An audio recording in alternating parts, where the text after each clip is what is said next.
ये हमारे मित्र हैं विपिन जी है, उन्होंने निमंत्रण दिया है, उसको हमने स्वीकार किया। डुमरी विधायक जयराम महतो आ रहे हैं आपके महनार विधानसभा क्षेत्र में। हमें भी लग रहा है पत्रकार बंधुओं कि घाटशिला उपचुनाव में सब लोग जलकेम को ही टारगेट क्यों कर रहे हैं। एक स्कॉर्पियो के छत में प्रचार किए तो उस पर उपायुक्त महोदय का नोटिस। दोस्तों बहुत बड़ी खबर आ रही है। डुमरी के विधायक टाइगर जयराम महतो बिहार के लिए रवाना हो चुके हैं। जी हां दोस्तों, बहुत बड़ी खबर है। जैसा कि 1 नवंबर को विपिन सर जो कि महनार विधानसभा क्षेत्र से निर्दलीय चुनाव लड़ रहे हैं, जिनको समर्थन देने के लिए रोड शो होने वाला है, उसके लिए डुमरी के विधायक टाइगर जयराम महतो आज बिहार के लिए रवाना हो चुके हैं और बहुत जल्द बिहार की पावन धरती पर डुमरी के विधायक टाइगर जयराम महतो का कदम पड़ने वाला है। वहीं दूसरी सबसे बड़ी खबर है, टाइगर जयराम महतो घाटशिला में जो उनके जेल कैंप के ऑफिस के गेट को तोड़ा गया था, उस पर बड़ी बात बोल गए हैं। साथ ही साथ जो स्कॉर्पियो के छत पर चढ़ने के बजाय टाइगर जयराम महतो के स्कॉर्पियो पर चढ़ने के वजह से जो डीसी महोदय ने उनको नोटिस जारी किया था, उस पर भी बहुत बड़ी बात कह गए हैं। चलिए सबसे पहले आपको सुनाते हैं टाइगर जयराम महतो बोले क्या है और फिर उसके बाद हम चर्चा भी करेंगे। महनार में विधानसभा में चुनाव प्रचार करने विपिन सर के लिए जी कोई क्यों चुने? नहीं, देखिए निमंत्रण सबसे बड़ा चीज़ है, निमंत्रण। और चूंकि वो हमने देखा है कि हम लोग भी वो भी इसी प्रकार से सिस्टम एक बागी तेवर के साथ यहाँ तक आए हैं, तो बागी लोग हमें पसंद आते हैं। चूँकि आज बगावत की बहुत आवश्यकता है और अब देख सकते हैं कि ये बगावत की तस्वीरें ही कि हमारे पड़ोसी मुल्कों में क्या घटित हुआ, वहाँ के मंत्रियों के साथ, प्रधानमंत्रियों के साथ, राष्ट्रपति के साथ क्या घटना घटी, ये बगावती तेवरों के कारण ही है। तो मुझे बागी लोग थोड़ा पसंद है, इसलिए मैं उनके इस कार्यक्रम में जा रहा हूँ। बिहार को लेकर के आप पहले बहुत नहीं, स्टेटमेंट मेरा आज भी वही है। हमने मेरा स्टेटमेंट देखिए, आधे तोड़ मड़ोड़ के मेरे स्टेटमेंट को प्रस्तुत किया जाता है। हमने सदैव स्वीकारा है कि भौगोलिक, संवैधानिक रूप से, भौगोलिक रूप से, ऐतिहासिक रूप से बिहार, बंगाल, उड़ीसा और झारखंड आपस में भाई हैं। तो हमने यही कहा है कि भाई जब बड़ा भाई अगर छोटे भाई पर, उसके हिस्से पर अगर अपना हक समझेगा तो वो असहमति होगी, नाराज़गी होगी, वो कल भी होगी और आज भी होगी और आने वाले कल में भी होगी। यही अगर हम जिस विपिन सर का प्रचार करने के लिए जा रहे हैं, अगर वो डुमरी से आके लड़ेंगे तो पहला शख्स होगा कि हम विपिन सर का विरोध करेंगे। क्योंकि वो बिहार से चुनाव लड़ रहे हैं, हम उनका समर्थन करते हैं, वो भी हमारे भाई जैसे हैं। हम किसी मनुष्य और किसी राज्य के विरोध नहीं है। बिहार हो, बंगाल हो, उड़ीसा हो, छत्तीसगढ़ हो, गुजरात हो, अगर उनका प्रभाव हमारे लोगों के ऊपर पड़ेगा तो भाई असहमति होगी कि हम फर्स्ट। और भी लोग चुनाव लड़ रहे हैं लेकिन विपिन सर को ही चुने, चाहे कहीं वो निमंत्रण देने हमारे विधानसभा तक आए, हमारे घर तक आए और निमंत्रण को हमने स्वीकार किया। अगर और लोग भी आते हैं तो निसंदेह हम जरूर उनको भी समय देते हैं और देते हैं। लेकिन चूंकि हमारा घाटशिला का भी उपचुनाव है। ठीक है। ये हमारे मित्र हैं विपिन जी है, उन्होंने निमंत्रण दिया है, उसको हमने स्वीकार किया है। किस विधानसभा चुनाव? वो महनार से है। महनार से। एक सवाल आ रहा है, जो पहाड़ों का जो माइनिंग किया जा रहा है, आपका वीडियो अभी कोई दुर्भाग्यपूर्ण स्थिति है कि अब पहाड़ भी नहीं बचेंगे तो काहे का झारखंड का मतलब ये जल, जमीन, जंगल, और हम देख रहे हैं कि पहाड़ों को काटकर माइनिंग का खेल हो रहा है। यानी इतने धड़ल्ले से अगर माफिया जगत हावी रहेगा तो फिर बड़ा विचित्र हमें लग रहा है। आज आवश्यकता, इसलिए मैंने कहा आज देश को आवश्यकता है कई सरदार पटेलों की। हरिओम पवार जी कहते थे अपनी एक और आज सबसे पहले तो मैं धन्यवाद देना चाहूँगा धनबाद जिला अंतर्गत पटेल सेवा समिति, सरदार पटेल सेवा समिति के माध्यम से, जिनके तत्वाधान में इस कार्यक्रम का आयोजन रखा गया है। निसंदेह जब हम अलग भारत की, आज़ाद भारत की कल्पना करते हैं तो हमारे आंखों के सामने कई ऐसे चेहरे आते हैं जिन्होंने अपना सर्वस्व इस देश के लिए निछावर किया था।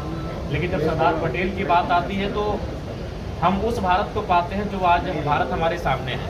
अगर आज सरदार पटेल ना होते, सरदार पटेल अगर भूमिका ना निभाए होते तो शायद हमें असम जाने के लिए, नागालैंड जाने के लिए, उड़ीसा जाने के लिए, हैदराबाद जाने के लिए हमें वीज़ा देना पड़ता।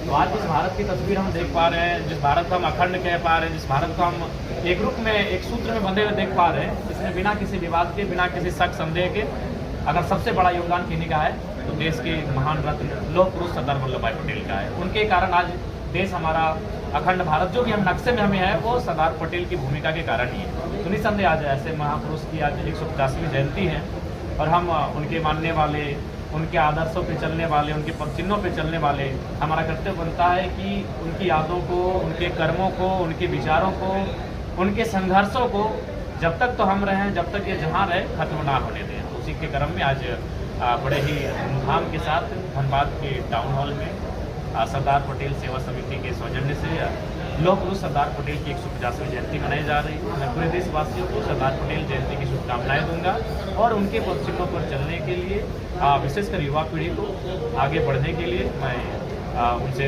आग्रह करूँगा। एक सवाल और है, समाज जो है एसटी दर्जा लेकिन पहले तो रेल रोको आंदोलन चलाई और फिर अब 2 दिसंबर को महारैली करने जा रहे हैं, आप क्या देखते हैं? देखिए, ये तो मैंने कई दशकों से ये आंदोलन चला आ रहा है और सब समाज, भारत एक लोकतांत्रिक देश है, हर किसी को अपनी मांगों को मांगने का अधिकार है और वो अपनी मांग को मांग मांग उठ रही है तो क्या देखिए, इसका निष्कर्ष तो भाई भारत की संसद के पास है, भारत की राष्ट्रपति के पास है, राज्य की रिपोर्ट के पास है। तो इनको सही करना राज्य की व्यवस्थाओं को है, देश की व्यवस्थाओं को है। एक तरफ तो दूसरा पद जो है इसमें विरोध भी करती है। देखिए, किसी का ये तो किसी को विरोध करने का तो अधिकार नहीं बनता है। कोई मांगता है, उसे मांगना चाहिए और वो मांग रहे हैं। कल को आप भी मांग सकते हैं। भारत एक लोकतांत्रिक देश है, लोकतांत्रिक देश में हर किसी को अपनी बात रखने का अधिकार है। सरदार पटेल का जो आइडियोलॉजी है उसको बढ़ाने के लिए आपकी तरफ से क्या होना चाहिए? बिल्कुल, सरदार पटेल रहे, महात्मा गांधी रहे या नेताजी सुभाष चंद्र बोस रहे, आज कहीं ना कहीं उनकी जो आइडियोलॉजी है, जिस प्रकार से अपनी गतिशीलता के साथ दुनिया और ये ज़माना बदल रहा है, ऐसे में हमें उन्हें बारीकी से गहन अध्ययन करने की आवश्यकता है और सरकार को विशेषकर उनकी चीज़ों को सुरक्षित रखने के लिए आवश्यकता है, विशेष संरक्षण देने की आवश्यकता है, विशेष कार्यक्रमों की आवश्यकता है और उनके जो जीवन दर्शन है उसको हमें लगता है सिलेबस में शामिल करने की आवश्यकता है। हर एक राज्यों के, देश के जो पाठ्यक्रम है उनमें पढ़ाया जाना चाहिए कि उनका संघर्ष कैसा रहा था, उनका विजन क्या रहा था।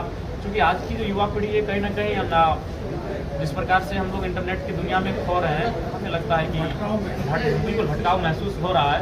उस भटकाव से ठहराव के लिए हमें आवश्यकता है उन महापुरुषों को अध्ययन करने की। चुनाव हो रहा है, उसमें देखा जा रहा है पार्टी कार्यालय पे हमला हो जा रहा है। देखिए, ये तो आश्चर्यजनक हमें भी लग रहा है पत्रकार बंधुओं कि घाटशिला चुनाव में सब लोग जेलकेम को ही टारगेट क्यों कर रहे हैं। कुछ दिन पहले हम भी एक स्कॉर्पियो के छत पे प्रचार किए, तो उस पर उपायुक्त महोदय का नोटिस आता है। तो हमें समझ में नहीं आया कि उपायुक्त महोदय उसी जगह से ट्रेनिंग लेकर आए हैं जहाँ से बाकी उपायुक्त ट्रेनिंग लेकर आए हैं, या फिर वो अलग जगह से ट्रेनिंग लेकर आए हैं। अगर उसी जगह से ट्रेनिंग लेकर आए हैं तो कल्पना सोरेन जी भी छत पे चढ़ी थी, हेमंत सोरेन जी भी गाड़ी की छत पे चढ़े थे। और अभी बिहार में चुनाव हो रहा है, नरेंद्र मोदी जी, राहुल गांधी जी, तेजस्वी यादव जी, नीतीश कुमार जी समेत सभी लोग गवर्नमेंट पे चढ़ रहे हैं, खुली जीप पे चढ़ रहे हैं और अपनी जनता का अभिवादन कर रहे हैं। लेकिन ये नोटिस केवल जेल कैंप को जारी किया, बड़ा हास्यपद है।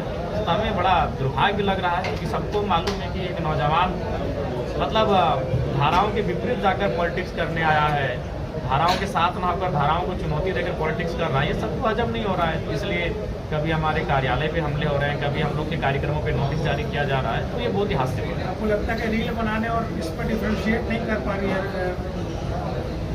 रील बनाना और ये कर्म डिफ्रेंशिएट नहीं कर पा रहा है एडमिनिस्ट्रेशन? देखिए, एडमिनिस्ट्रेशन को समझना चाहिए, विशेषकर कि भाई अगर ये उल्लंघन है, ठीक है, मैं कह रहा हूँ कि हमने रील बनाने के बाद ही मंत्री के पुत्र के रील बनाने के बाद ही हाँ, बिल्कुल हमारा वही कहना है कि अगर ये चीज़ें उल्लंघन है तो हर किसी को नोटिस जारी करना चाहिए। या फिर कोई आपको मतलब जब आपको कोई वीडियो फुटेज उपलब्ध कराता है तब आपकी नींद खुलती है, वो सीधा गाइडलाइन होना चाहिए। आपकी प्रशासन वहाँ मौजूद थी, आपके अनुमंडल पदाधिकारी वहाँ मौजूद थे, कई क्षेत्रों के आपके डीएसपी वहाँ मौजूद थे, तो उनका भी जवाब नहीं बनता है। तो इससे ये चीज़ें स्पष्ट होती है कि इनको आप ये भी काम तभी करेंगे जब आप उनको याद दिलाएंगे।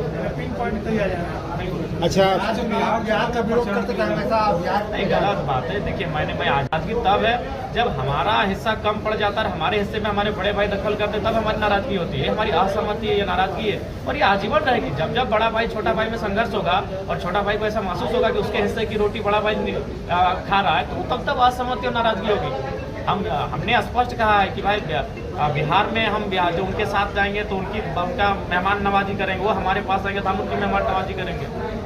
चुनाव प्रचार करेंगे। ये हमारे मित्र हैं विपिन जी हैं, उन्होंने निमंत्रण दिया है, उसको हमने स्वीकार किया है। किस विधानसभा चुनाव? वो महनार से है। महनार से। एक सवाल आ रहा है, जो पहाड़ों काट के माइनिंग किया जा रहा है, अभी कल आपका वीडियो भी अभी कोई दुर्भाग्यपूर्ण स्थिति है कि अब पहाड़ भी नहीं बचेंगे तो काहे का झारखंड का मतलब ये जल जमीन जंगल, और हम देख रहे हैं कि पहाड़ों को काटकर माइनिंग का खेल हो रहा है। यानी इतने धड़ल्ले से अगर माफिया जगत हावी रहेगा तो फिर बड़ा विचित्र हमें लग रहा है। आज आवश्यकता, इसलिए मैंने कहा आज देश को आवश्यकता है कई सरदार पटेलों की। हरिओम कुमार जी कहते थे अपनी एक कविता में कि राम जाने देश को लगी है कौन सी नजर, एक दिन ऐसा नहीं मिले नहीं बुरी खबर, जो देश की एकता बचा सके जुनून में, राष्ट्र की एकता हो बूंद बूंद खून में, ऐसे देशभक्त का अटूट प्रकाश चाहिए। आज देश को फिर से पटेल या सुभाष चाहिए, आज देश को पटेल या सुभाष चाहिए। बिल्कुल, आज माफियाओं के जब माफियाओं से निपटना है तब तो सरदार पटेल की तरह निपटना हो। जैसे उस समय वो जो लोग देश के खिलाफ थे, जो देश को तोड़ने के पक्ष में थे, सरदार पटेल ने उनको अच्छा सबक सिखाया था, तो समझना चाहिए ना। बिल्कुल ये बड़ा दुर्भाग्यपूर्ण है। मैंने कल खनन पदाधिकारी से बात की कि भाई ये तो हास्यास्पद है कि आप मैंने पहाड़ों को लोग खनन का काम कर रहे हैं, पहाड़ों को दिया गया कैसे लीजिए, तो हमको आश्चर्यजनक लग रहा है। तो कहीं ना कहीं इसमें प्रशासन की मिलीभगत है।